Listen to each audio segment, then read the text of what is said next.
வீட்டில் இட்லி மாவு இருந்தால் போதும், சட்டுன்னு இந்த ஸ்நாக்ஸ் செஞ்சு கொடுத்துடலாம். அவ்வளோ சூப்பராக இருக்கும். இதுக்கு தண்ணி நான் அடுப்பில் வச்சுருக்கேன்.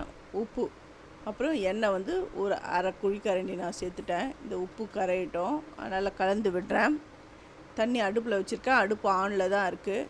இப்போ இட்லி மாவு 1.5 கப்பு நான் எடுத்திருக்கேன். இது இந்த தண்ணியில் எல்லாத்துலேயும் சேர்ந்து வர அளவுக்கு கலந்து விடுறேன். இது நல்லா சேர்ந்து வரட்டும்.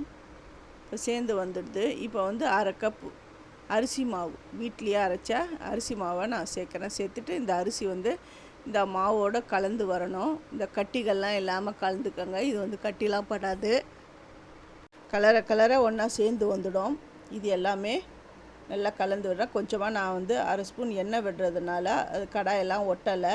நம்ம கலந்து விட்டுக்கினே இருந்தோம்னா கடாயில் அடி பிடிக்காது. அதனால் கலந்து விட்டுக்கிட்டே இருக்கணும், அப்படியே விட்டுடக்கூடாது.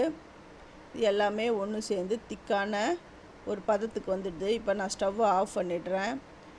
இந்த கை பொறுக்கிற சூடுக்கு வரட்டும். இது நல்லா சூடாக ரொம்ப நல்லா கெட்டியாக ஆகிடும். இந்த கரண்டியில் இருக்கிறதெல்லாம் எடுத்துட்டேன். இப்போ பெருங்காயம் அதை நான் சேர்க்குறேன்.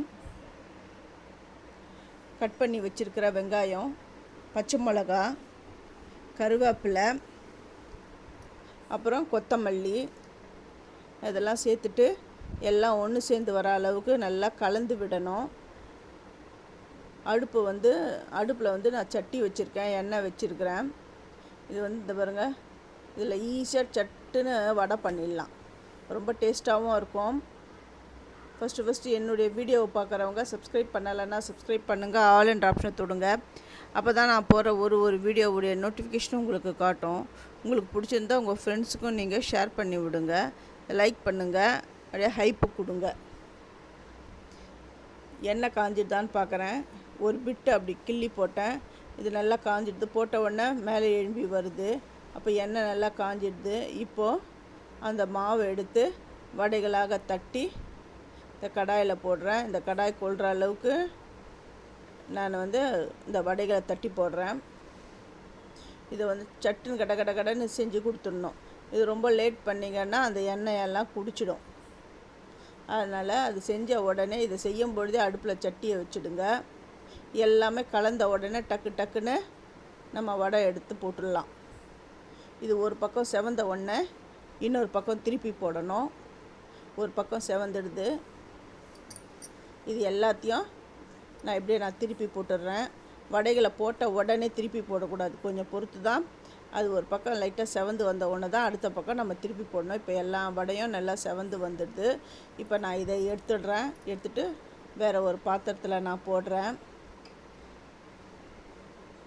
இப்போ வெந்த வடைகள்லாம் நான் எடுத்துட்டு அடுத்து 2வது பேட்ச் வடையை நான் தட்டி போடுறேன். இது ஈஸியாக சட்டுன்னு தட்டி போட்டுடலாம்.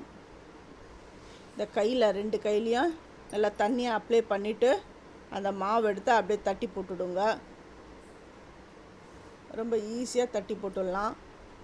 இதுக்கு சாம்பாரோ கார சட்னி எந்த சட்னி வேணாலும் வச்சு சாப்பிட்லாம். அவ்வளோ சூப்பராக இருக்கும். இப்போது 2nd பேட்சாக நான் ரெடி பண்ணிட்டேன். இப்போ 3rd பேட்ச் போடுறேன். இதேமாரி எல்லா வடைகளையும் தட்டி நான் பொரித்து எடுத்துடுறேன். இந்த வடை எப்படி இருக்குதுன்னு சொல்லிவிட்டு நான் ஒன்று நான் பிச்சு காட்டுறேன் பாருங்கள். நல்லா கிறிஸ்பாக உள்ள சாஃப்டாக அவ்வளோ சூப்பராக இருக்கும். சாப்பிட்றதுக்கும் ரொம்ப டேஸ்ட்டாக இருக்கும். இதை நீங்கள் உங்கள் வீட்டில் செஞ்சு பாருங்கள். தேங்க்யூ.